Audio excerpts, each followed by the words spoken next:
Welcome to Inside British Royals. This is your exclusive look inside the world's most famous family. We are exploring the scandals, secrets, and power plays that define the modern monarchy. If you are new here, please do well to hit that subscribe button for more updates. For years, the world has watched the relationship between them fracture, a chasm of scandal and duty that seemed to widen with every single headline. Now, it's clear that behind the palace walls, a quiet war was being waged by the man who will be king. This wasn't just about family drama. This was a reckoning. It was the story of a disgraced uncle desperate to find a way back into the fold, and a future king determined to draw a hard new line for the British monarchy. This is the story of how Prince William, step by step, turned his back on Prince Andrew forever. The event was Garter Day in June 2022, a ceremony steeped in centuries of tradition. Yet, behind the velvet robes and plumed hats, a dramatic showdown was unfolding. Prince Andrew, despite having stepped back from public duties, was planning to join the public procession. For Prince William, this was a line in the sand. According to multiple well-placed royal sources, he went to his father and the Queen and delivered a stunning ultimatum. An Evening Standard source claimed, the Duke of Cambridge was adamant. If you're insisted on taking part publicly, he would withdraw. Some reports said the message was even blunter. It's him or me. Faced with their future king boycotting a key event, the choice was clear. A last-minute family decision was made, and Andrew was banned from the public procession. It was the first undeniable sign that William was done playing nice and would use his own indispensable position to force his uncle out. William's icy resolve on Garter Day wasn't a spontaneous reaction. It was the boiling point of a years-long campaign to protect the institution he is destined to lead. To really get it, you have to look back at the key moments where William made his position crystal clear. It all started with Andrew's disastrous BBC Newsnight interview in 2019.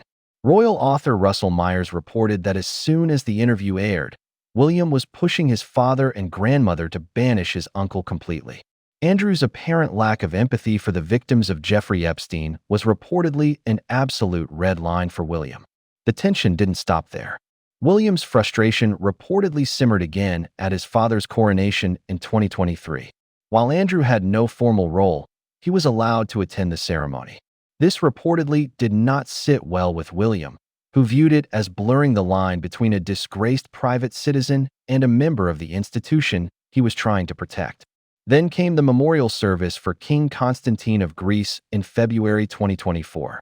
In a bizarre twist, both King Charles and Prince William had to pull out of the event. Into this power vacuum stepped Andrew. He was photographed smiling, walking near the front of the royal group as they entered St. George's Chapel.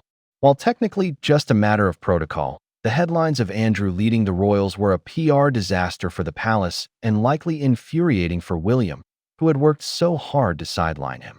To understand William's firm stance, you have to understand the timeline of Andrew's downfall. In January 2022, his mother, Queen Elizabeth II, stripped him of his honorary military roles and ordered him to stop using his HRH style. This came as he was facing a civil sexual assault case brought by Virginia Giuffre, which he later settled for an undisclosed sum while admitting no liability. Andrew has consistently denied the allegations. For William, this was not just about PR, it was personal. Royal sources have long claimed that he sees his uncle as a genuine threat to the monarchy's future. There have even been speculative reports, like one from author Nigel Cawthorne, that after Princess Diana's death, Andrew lobbied to potentially be made Prince Regent for a young William, a story that speaks to a long-running narrative of Andrew's ambition. Whether true or not, the perception stuck. William's resolve wasn't just a moral judgment. It was a strategic move to safeguard the throne he will one day inherit.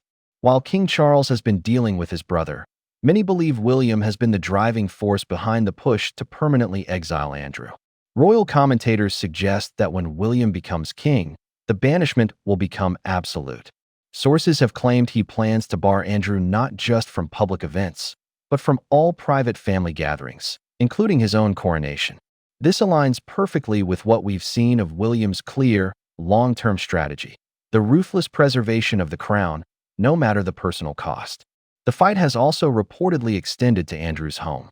For years, King Charles has been trying to get Andrew to move out of the 30-room royal lodge in Windsor, but Andrew has reportedly resisted, insisting he has a long lease.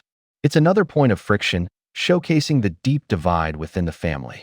From a behind-the-scenes ultimatum to a consistent, public deep freeze, this story marks a profound power shift within the House of Windsor. While King Charles may wear the crown, it's Prince William who has repeatedly proven he holds the real power to shape its future. His cold shoulder wasn't just a personal rejection of an uncle. It was a declaration from a future king. It was a message to the world that for the modern monarchy to survive, no one is bigger than the institution itself. A permanent line was drawn in the sand, and on the other side, Prince Andrew was left to face his future largely alone.